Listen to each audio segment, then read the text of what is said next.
Welcome, everyone. Thank you all for joining yet another episode of Real Talk with Jay. I'm coming to you from the Rocket City, Huntsville, Alabama, and let me start by saying thank you to everyone who has faithfully tuned in and shared the show with their family and friends. And thanks to those of you who are sharing the show across social media. Each day, your shares are helping me to reach more and more people, and that doesn't go unnoticed, so thank you. Please continue to leave your feedback and reviews. It means a lot to me that you all carve out some time in your day to listen to the show and respond. And for those of you who are listening for the first time, welcome and thank you for tuning in. And as a quick reminder, please go ahead and hit that subscribe button so you can get notified when new shows are available.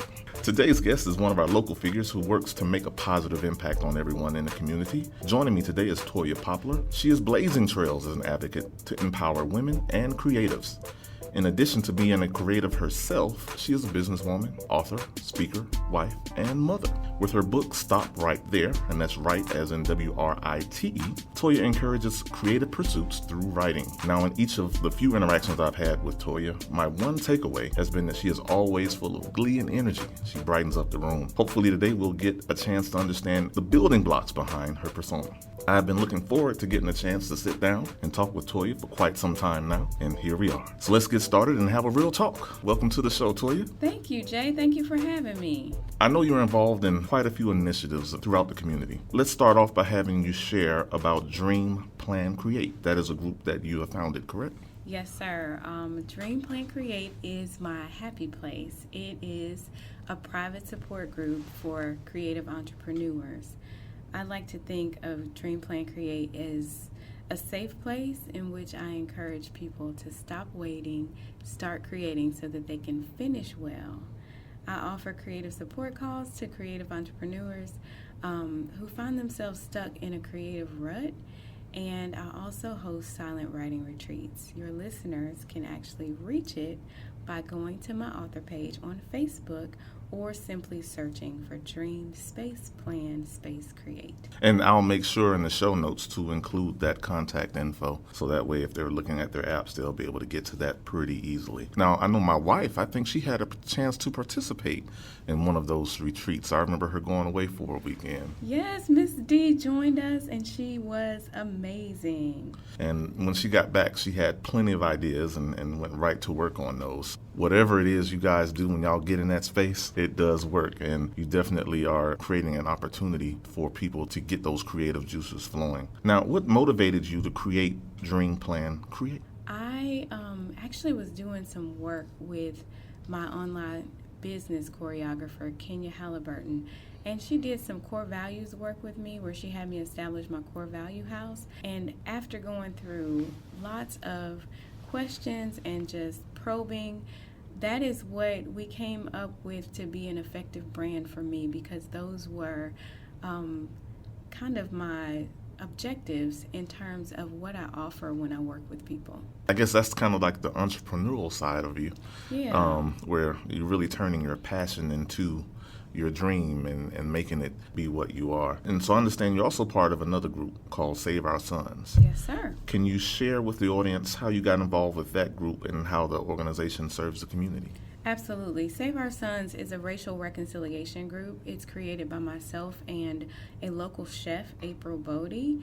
We host bi-monthly diversity dinners in which we share potluck, poetry, and perspectives, as well as host panel discussions where we talk about race, religion, and reconciliation. We have been so blessed to have tremendous community support, and it affects the lives of people in every age range. One of the things that April often says is that Save Our Sons is not a black thing or a white thing, it's a blood thing. And we really believe that we're family.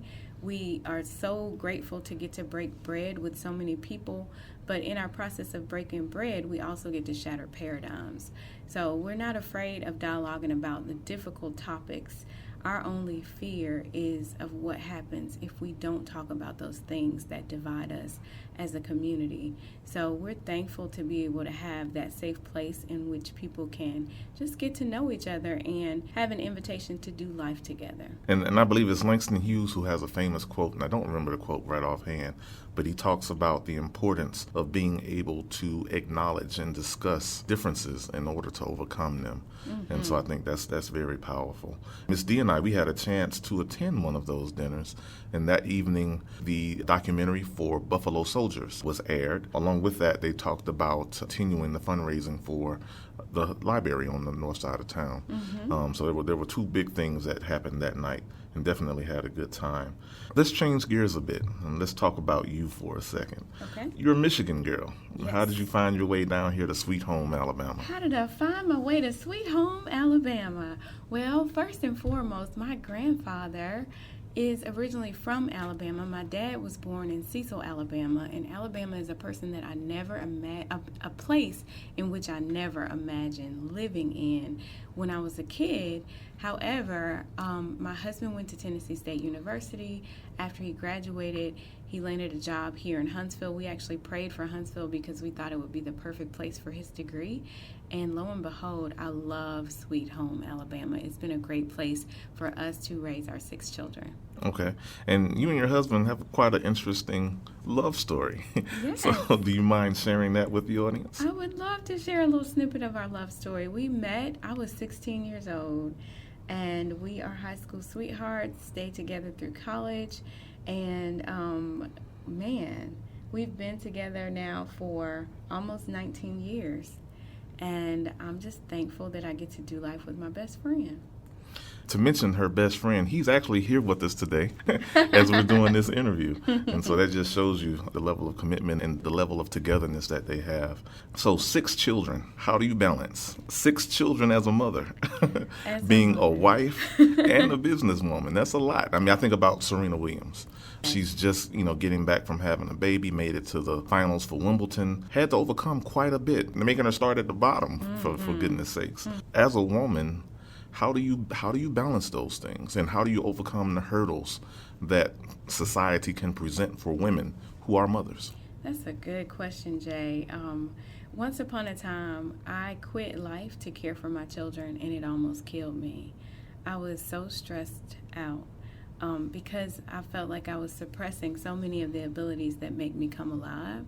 So when I started to re-implement writing and speaking into my schedule, it was just like it reignited my passion for life. And I really believe that when I sacrificed those aspects of my life, it was like doing away with the things that helped me decompress. So I believe I'm a better mom because I'm a businesswoman, and I think I'm a better businesswoman because I'm a mom. Is that some of the motivation behind your advocacy for women and empowering women with your different initiatives? Absolutely. I think that the skills obtained in both areas transcend the other, and that's where the balance comes in.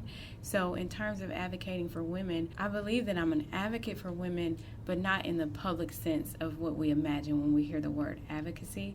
I think I'm an advocate for women in the hidden parts of their lives where I give them or I offer them that which they would not offer themselves. Things like quiet time, things like grace, things like an opportunity to be in an environment with other women where you can work collaboratively and glean from their wisdom. So I like to foster environments where women get what they need from God and what they don't know that they need from one another. Gotcha. So you're not out there holding signs and fighting in the streets, but you're providing spaces and resources for ladies. Absolutely, Gotcha. Yes. I host monthly sister sessions, and that is one of my favorite sacred spaces because we come together. I say that women, especially in the Bible Belt, most of them, the last thing that they need is another Bible study because we've kind of stalked Jesus for so long. We need an atmosphere where we can enter into an intimate relationship with him. So we go deep quickly in the environments that I set. So let me ask you this. 6 children. Yes, sir. In today's world of the barbecue Beckys and sidewalk Susies, pool patrol Pauls, and Pool Patrol, Paula's, all these stories out there, and that's on the light side. On the other side of that, we have kids who aren't making it home. Mm-hmm. How do you prepare your children to navigate this world and make it back home? Have you had to have that talk with them? Absolutely. I think it's so important on a day-by-day basis, always in an age-appropriate manner. My husband and I, we're very mindful to not hide the injustice that we see from our kids. Instead, we like to approach it through the lens of the Word of God. So greater is He that is in us than he that is in the world. So we saturate our kids in prayer, and we equip and arm them with scripture. I believe that it takes faith to forgive someone when you've been wronged. And I don't take our role as ministers of reconciliation lightly. So the gospel, has been helping African Americans for generations to be able to deal with the challenges that we face socially. My wife and I, we don't have kids. We have 2 fur babies. I always tell people we have 2 fur babies. And so I guess that aspect of life we don't necessarily get to experience, but we often have discussions where we say, what would we do if we had kids?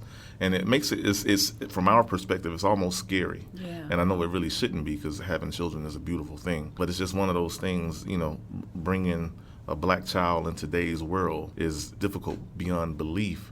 And that's even in comparison to the history that we have. Absolutely. Because, culturally, we haven't had an easy time. Yet we've still overcome. Yeah. So as we get ready to wrap up, got some quick, fast 5 questions for you. If someone were to make a movie about your life, who would play you? Ooh, who would play me? Kimberly Elise. Ever since I was a kid, I've been told that I look like Kimberly Elise. And I think she's a dynamic actress. I believe that she could portray me effortlessly. Okay. Your favorite book? The Bible. Yes, that's the book for me. I can stand alone on the Word of God. The Bible, the Bible. Since the Bible is your favorite book, is there a passage or verse that you tend to lean on more than others? Absolutely. 1 Corinthians 13, the love chapter, the infamous love chapter, is something that I hid in my heart at an early age, and I pull up on it on a daily basis. Gotcha. Jordan, LeBron, or Kobe? Jordan, LeBron, or Kobe? Jordan. Why Jordan? Just Jordan is nostalgic. I grew up, the Bulls were everything in the, late 80s, early 90s, and I'm not even abreast on recent things. So when you say LeBron or, it's like, come on now, that's a no-brainer. So Jordan. All right. If you could sit down and have dinner with anybody from history, today or in the past, who would that person be? Man, that's a good question. I feel like I answered this recently. We were on a date and we asked one another, do you remember my answer? Dave Chappelle. Who else? Okay, so the person who was alive, I said Dave Chappelle. I think Dave is a comedic genius. I think he's a creative genius. I believe that his comedy sketches are so brilliantly written. I think people fail to realize that words make the world go round. So if you see a great movie that you love, it's because of the words. If you hear a dynamic song that you love, it's because of the words. So when I watch a comedy special, it is because of Dave's words that I marvel at what he's able to execute in the course of levity and, fun, but he drops some really heavy stuff. So I think I said Dave. Living, probably Maya Angelou in terms of deceased. Okay. Just because she's the wordsmith that ignited my passion for words. And then what else? Throughout history, Dr. King. No, I didn't say Dr. King. I mean, I love Dr. King, but I think I probably said my dad. My dad passed away in 84, and it seems like the more time that has elapsed with him not being in the earth, the more it feels as though could he have really been as amazing as he was. Does that make sense? It does. It's almost like his legacy is so great that the enemy of my soul tries to convince me that, well, surely every little girl thinks her dad hung the moon and the stars. But if it were not for his words, I would believe those lies. But because his words still impact me in such a powerful way, I'm like, no, I want to holler at my dad. I like that one. And let me get one bonus one in here. Okay. If you could choose one song to play every time you walked into a room, what would that one song be? That's so good. Man, I talk to people about having a soundtrack for life, and I don't know if I have mine. There's a song entitled Something Inside So Strong, and I learned it from Village of Promises Freedom School, but it's such a powerful song. I would love to pull up the artist. I can't think of his name right now, but that is the song. Something Inside So Strong. I know that I can make it, though you're doing me wrong, so wrong. You thought that my pride was gone. Oh no, something inside so strong. It's a powerful song. So, I'm going to have to look that one up. Yeah. So, Toya, our time is just about up. All I right. appreciate you for coming in and talking with me today. I think I'm going to have to get you back on the show. Yes, 'Cause, bring my husband on. I feel like I've only just scratched the surface of what you have to offer, and I definitely would love to have you guys come back together as a couple on the show. All right. And kind of, I guess, ask questions to both of you and get you guys to share some of that knowledge that you have and experience with the audience. I definitely have enjoyed having you on. Before you get out of here, if anyone wants to contact you about joining you on one of those retreats or getting information about your book, what's the best way for them to get in contact with you? They can go to toyapoplar.com, and I am happy to say that I currently have an assistant that does all my scheduling for me. So toyapoplar.com. Okay. All right. And I will put that in the show notes as well. Good deal. So that way people will be able to get in contact with you. Again, thank you for coming on the show. It has been a pleasure, and we've got to do it again. All right. Thank you so much for having me. And shout out to Miss D.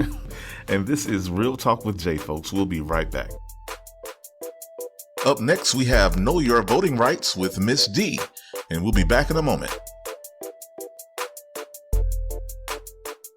With every passing day, it becomes more and more evident that we need to exercise our right to vote to ensure laws reflect the value and culture of our nation. It is equally important that policies and laws are properly interpreted, enacted, and enforced. Far too often we see certain laws like Stand Your Ground be used against African Americans and other minorities in situations where the person claiming they stood their ground were the instigators and antagonists. We see far too many instances where a bad police officer claims they feared for their life as they killed a black or brown man or woman, only to have video evidence surface and show the person did nothing to cause fear other than to be black or brown. And nearly every day now we see instances where police are called on black people with no justifiable reason. Far too many of these situations end with no charges or no conviction. The people who make laws, who interpret the laws and enforce the laws need to be held accountable for their unwillingness to act. How do we hold them accountable, you may ask? Well, we vote. Our mayors, governors, and the president are elected officials who make policy decisions every day that impact social justice and criminal justice reform. Our city council, state legislature, and the United States Congress are comprised of elected officials who make laws. Our local district attorney and state attorney general are elected officials who decide how to enforce law. When stand your ground laws excuse murder and when unjustifiable police shootings go unpunished, these are the people we should look to hold accountable when we vote. When we decide not to participate in the voting process, we not only give up one of our fundamental rights as U.S. citizens, we miss an opportunity to protect our loved ones and provide a government that is compassionate and reflexive to our values and the concerns of our community. There are several national initiatives that you should know about that help provide knowledge and empower voters. In the next few segments of Know Your Voting Rights, we will highlight their efforts and impact on voting. To get started, let me introduce you to the Real Justice PAC and When We All Vote. Sean King is a founding member of the Real Justice PAC. The organization will support the campaigns of progressive-minded district attorneys, sheriffs, and judges who support social and criminal justice reform. They will also work to identify where candidates stand on issues like money bail and reducing the number of people being jailed for nonviolent offenses. Just imagine how things may have turned out for the families of Trayvon Martin, Sandra Bland, Philando Castile, Tamir Rice, Eric Garner, and so many others if the district attorneys interpreted the laws to prosecute their assailants. Our former First Lady, in my heart she will always be my First Lady, Michelle Obama, has a campaign entitled When We All Vote. She is quoted as saying, if we want our voices heard, we need to vote in every election, not just for president, but for school board, state house, senate, all of them. Now I know our former First Lady must move you to get out and vote, right? So let's make sure you check your voter registration status, and if you are not registered, get registered. Well, that is all for this segment of Know Your Voting Rights. I am Miss D, and we will catch you next time on Real Talk with Jay.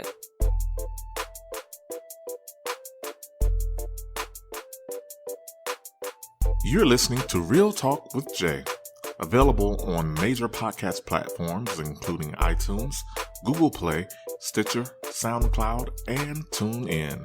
Subscribe today so you can be notified of new episodes when they become available. Real Talk with Jay.